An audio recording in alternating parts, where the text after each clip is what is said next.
Now, with all this new technology comes a lot of pitfalls, namely, as Shane Thomas is asking here in our next question, about how easy it is to steal somebody's personal information and apply for credit cards on their behalf and do a whole bunch of other nasty things just by getting a hold of a single identification number, for example, like your Social Security number.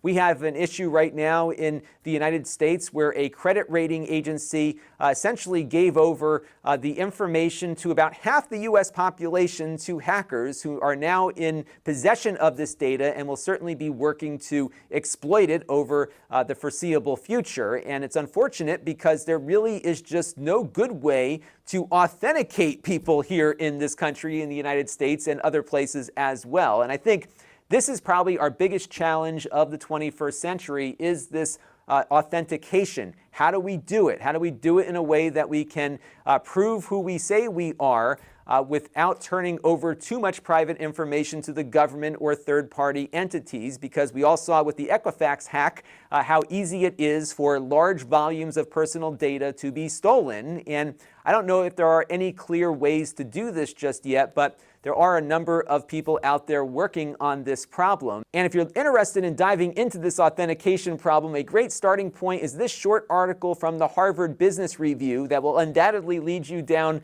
other paths in exploring authentication technology and how it might interface with governments and financial institutions.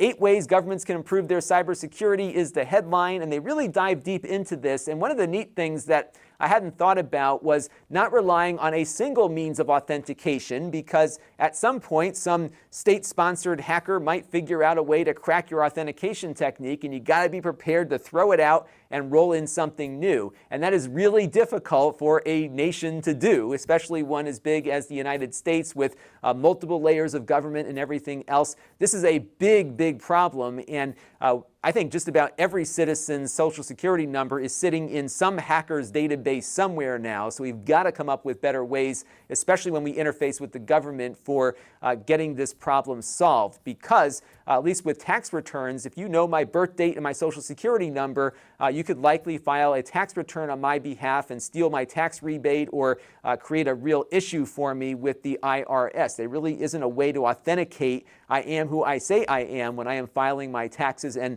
interfacing with the government in other ways as well. One thing that I have noticed, though, is that when I'm dealing with financial institutions, they've been quizzing me now, and what they do is they go back into my credit history and they might ask me a question: where have you lived before? And sometimes the list of questions they provide me on these multiple choice quizzes is an address that I've never lived at before. So they're trying to go into your past information that they know is good and asking the person who is applying for credit or doing some kind of interface with the financial institution to answer things from that validated information. So that's a good starting point, but I'm not seeing the government do that. I'm seeing just these credit institutions do that. So we'll have to see where it goes. But of course, somebody could hack that information from the credit agency also. So again, we've just got to keep changing strategies here as hackers catch up. And I think it's going to be a continuous game of cat and mouse on this one. Another issue, though, is that transaction validation, and I think this is where some of the technologies we're seeing around cryptocurrency might come into play.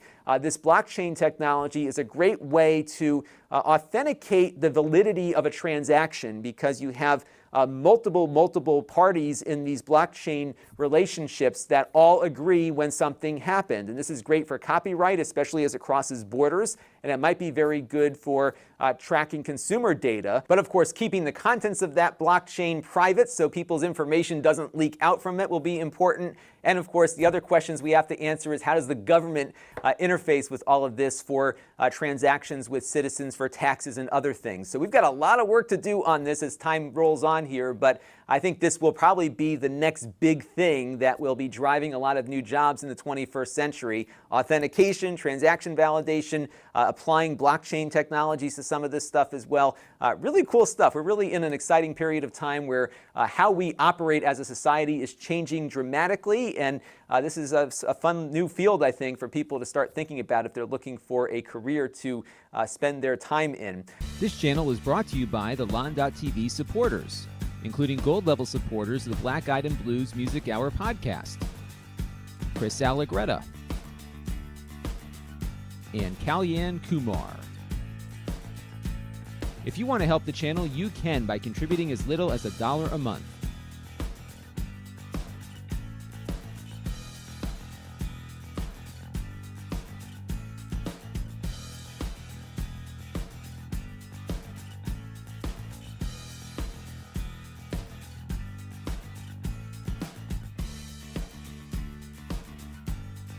Head over to Lon.TV/support to learn more.